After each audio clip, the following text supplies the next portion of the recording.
Kamusta? Mabuti naman. Nag-i-enjoy ka ba ngayon? Oo naman. Ang dami na ng tao, no? Oo nga, ang dami-dami. Glasgow Barrio Fiesta. Anong pinagkakabalahan mo dito sa Glasgow? Ngayon, nagtatrabaho ako dito ngayon as a nurse for 20 years na. Ano yung pinaka-pressure being a nurse? Yung situation ng work, yung mga understaffing minsan. Oo. Pero okay naman kasi supportive naman so far yung mga tao dito sa Scotland. Respected, no? Ang mga Very Pilipino respected rito. ang mga nurses dito. I heard gumamit ka ng MX3 capsule for so long. Gaano na ka ba katagal na you are taking MX3 capsule? Uy, ang tagal na talaga. Kahit sa Pilipinas pa ako, gumagamit na ako ng MX3. Tatanong ko, bakit MX3? Kasi dito sa Glasgow, Europe, ang dami ng mga food supplements. Kasi ang MX3, nare-relax ako. Yung maganda ang feeling sa katawan. Super, believe ako sa MX3 talaga. Wow, talaga ha? Kaya loyal ako dyan. Loyal ka talaga. So, marirecommend mo ba siya with fellow nurses? Yes, of course. Maraming mga nurses gumagamit din ng MX3. MX3, dito ko bilib.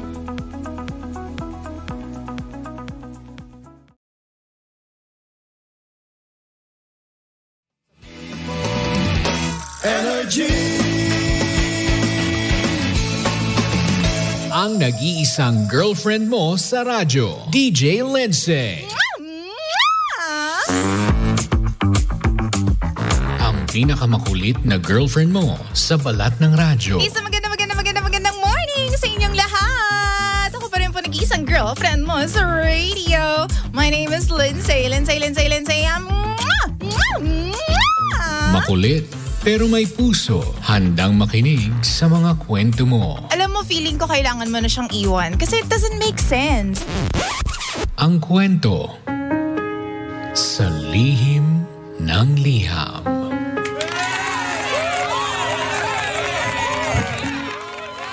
Mahal kong Lindsay. Magandang araw po sa lahat ng nakikinig dito sa Energy FM, lalong-lalo na sa lihim ng liham. Ako nga po pala si Annalyn. Gusto ko lang pong sabihin na ayoko nang maging kabit. Pero hindi ko alam kung paano ko paninintigan itong desisyon ko.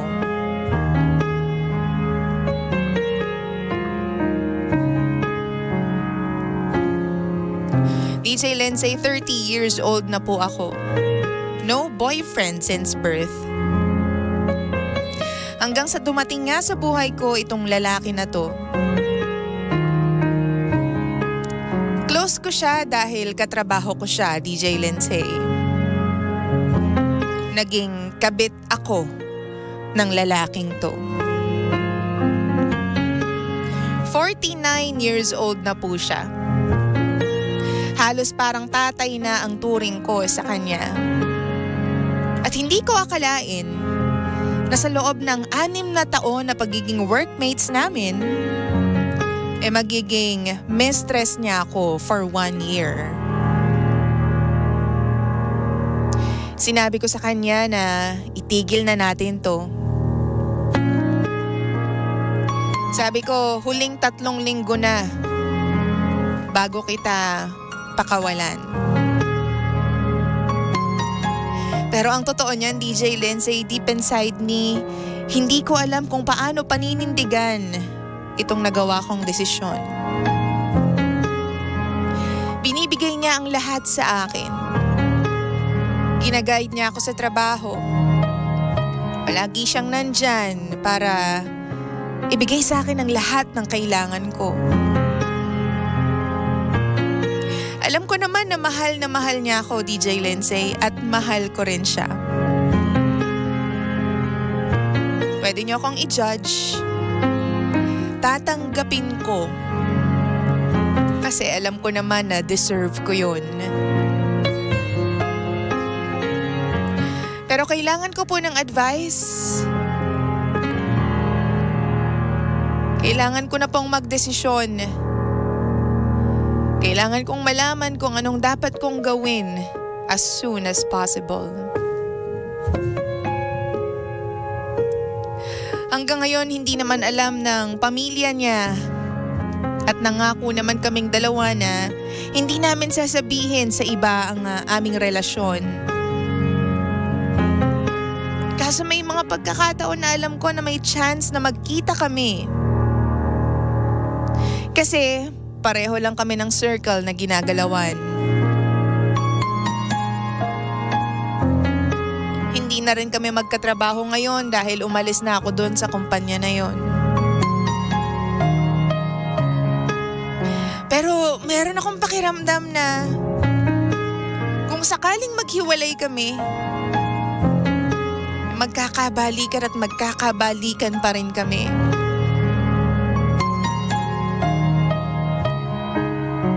Hindi ko rin kasi talaga alam kung kanino ko sasabihin ang lahat ng to. Walang may alam kahit isa sa mga kaibigan ko. Kaya please, tulungan niyo po ako.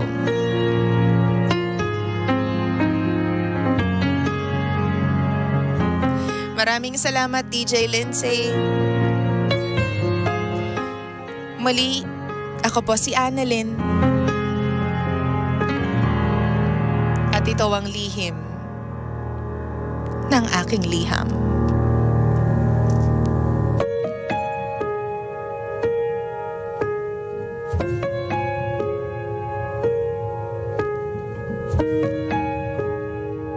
Lihim ng liham.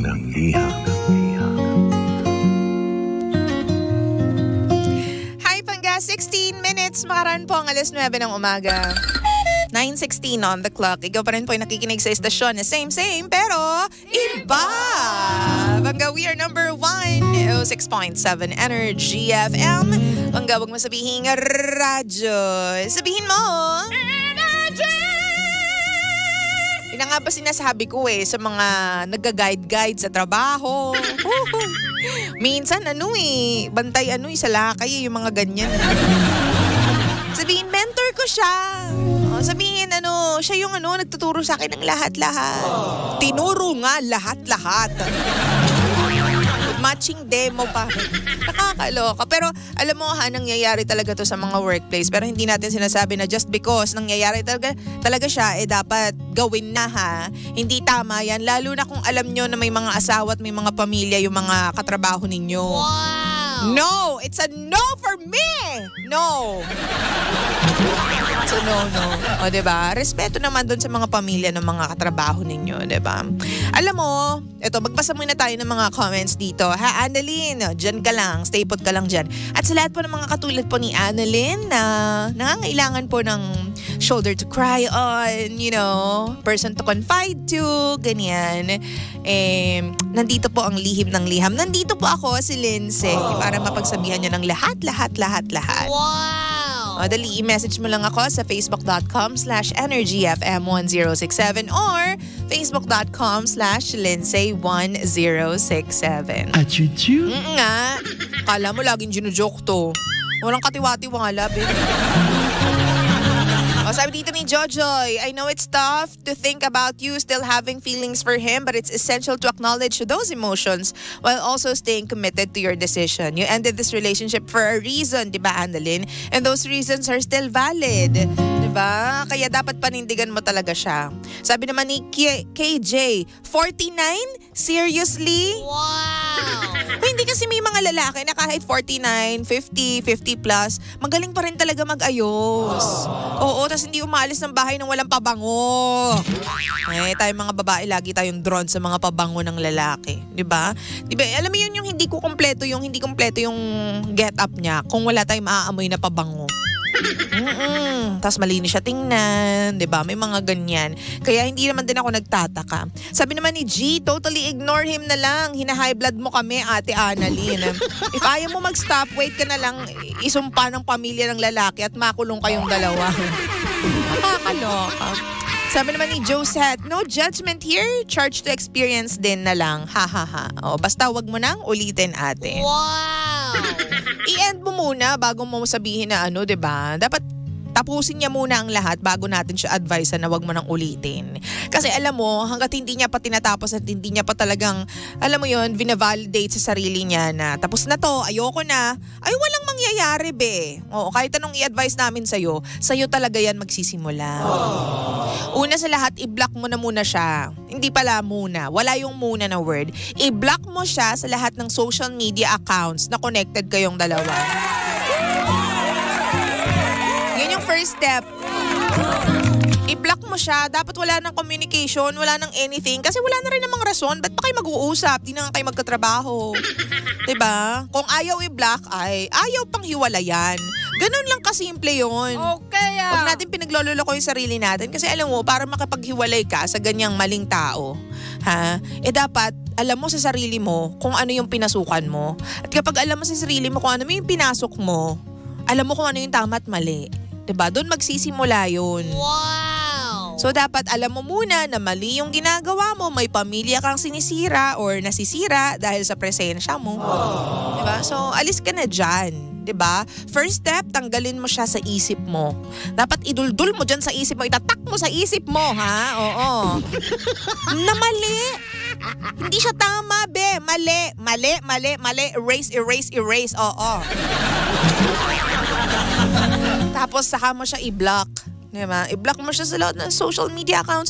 Yung number niya, tanggalin mo sa cellphone mo or i-block mo yung number niya sa cellphone mo. Magpalit ka ng number kung kinakailangan. Wow! Sabihin ng OA naman, DJ Lindsay. Pero sometimes, diba, yung mga bagay na malalaki, yun yung kailangan mong gawin.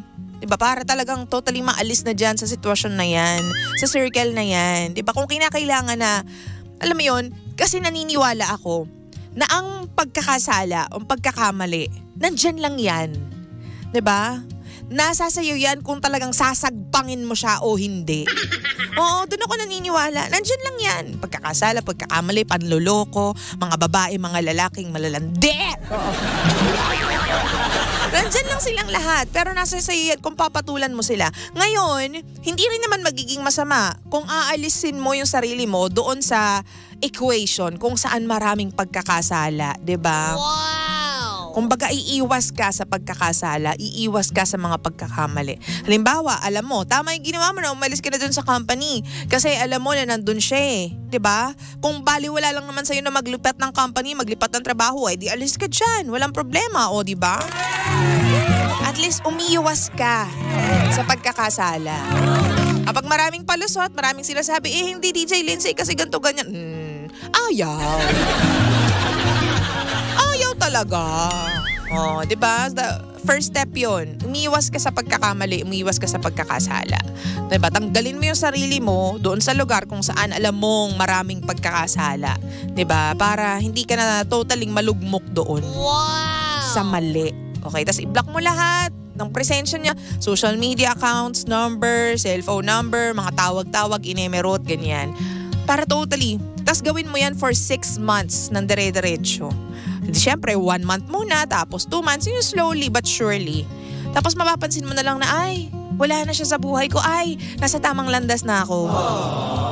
Tapos, finally, hingi ka ng guidance kay Lord. Hingi ka ng guidance sa Kanya kasi hindi mo to kaya ng mag-isa. Hindi mo kaya ng wala kang anchor eh. Wow! Oo, dapat meron kang pangahawakan. Dapat meron kang babalikan, di ba? Kasi alam mong mali yung ginawa mo. So this time around, bumalik ka kay Lord. Tapos sabihin mo sa Kanya lahat ng pagkakamali mo. Di ba? I-confess mo sa Kanya lahat ng pagkakamali mo. Then, stick with Him na this time. And not with the enemy. Enemy!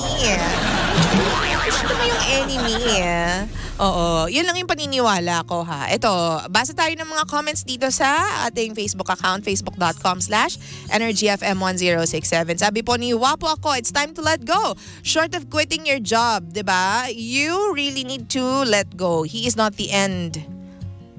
Not the end all. Be all for you. I've had 3 past kabets. O diba? Talagang sinabi niya. Nagkaroon ako ng 3 kabets and if he is concerned about your future, he will let you go peacefully. And after you let go, don't dwell on the past relationship. A brighter future is waiting for you beyond this. Be positive, mind over matter dapat. Tama. Sabi ni Angelo Campos, move on ka na, marami pang lalaki sa mundo. Tama nga naman. Sabi ni Odebeka, Yan ang mahirap. Trabaho ba ang hanap o love life talaga? Ang kati kasi. Tara, shot puno natin yan, ate. Shot puno. Sabi nga, mahalin ang trabaho, wag ang sabay-sabay katrabaho. Sabi ni Choyams, ate, para sa akin, pakawalan mo muna yan. Kung mabuntis ka pa, edi ang gulo na ng buhay mo, ate. Alam mo naman, may asawa yan, ate. Diba? Sabi ni Mark Lawrence, bad John. Wag kami, di ka namin tutulungan kasi malandi ka. Alam ko kung kanino ka dapat magsabi doon sa asawa na niya, di ba? O para may napapala ng pagiging NBSBA, natatanga talaga. Uy, grabe naman. Grabe ka naman doon, pare. Sabi dito, oftentimes, sabi ni Arch, ang mga babae na nagiging kabit ng mga older guys ay may underlying daddy issues. Pero no matter how you look at it, mali pa rin yan. And you need to also know your worth. Single ka and deserving of a partner na magiging sa'yo lang. Praying that you get more clarity in making the right decision for you. Thank you very much, Arch. Wow! Totoo, sabi din yan eh. Kapag yung tipong yung jowa mo mas matanda sa'yo. Tapos di ba na-mention niya din dun sa sa liham niya na parang daddy na yung tingin ko sa kanya. Daddy pala kailangan mo? Bakit dyan sa katrabaho mo ka dumami? Who's your daddy? Who's your daddy now? Hindi. Ayaw natin ang ganyan. Pero yun nga, alam mo, nasa iyo magsisimula yan. Diba? I-block mo siya sa lahat. Tapos kailangan mong kumbinsihin yung sarili mo doon sa maling sitwasyon na pinasok mo. Mali yan. Kahit pag balik ta rin mo, may pamilya siya, ikaw single ka. Sino ang dito? Sino ang lugi dito? Ikaw. Wow! Diba? Kasi kapag nagtuloy-tuloy, naka 1 year na kayo, you'll be wasting, a lot of times, 'di ba? Or a lot of years actually para sa tao na to na hindi ka naman paninindigan pagdating ng araw. Alam mo, pustahan tayo, pag pinapili mo siya, hindi ikaw ang pipiliin, be. Hindi talaga ikaw, kasi may pamilya siya. Hindi kanya kayang piliin, sinasabi ko sa'yo. Okay? Sabi ni Lian, ate, hiwalay man na si jowa, maawat pa konsensya ka sa pamilyang sinisira mo. May karma yan sa huli, pwedeng mangyari din sa'yo yan. Ay, grabe na nakot ka pa. Okay. So again, nasa iyo ang huling halakhak. Dapat mag-decide ka na to let go of that person because he is wrong for you and you are in the wrong situation. Diba? Pero again, kahit gaano kadami pa yung magsabi sa'yo na mali yung sitwasyon mo, mali yung tao na minamahal mo, kung hindi ka naman gagalaw at wala kang gagawin just to get out of that situation, then walang mangyayari. So, yun ang kailangan mong gawin. Umalis ka dyan. Minsan kailangan mo lang gumawa ng abrupt decision of getting out of that relationship. Yung tipong inasnap, isang pitik lang, aalis na ako, bye. Diba? Ganon kadali. Alis na ako, bye. I don't deserve this, bye. Oo, ganyan. Matatapos. Magbabago ang lahat. Minsan kasi takot lang tayo na mag-move on. Kasi nasanay tayo, na-attach tayo. Pero hindi natin nare-realize, isang decision away lang yan, One decision away to a brighter and better life.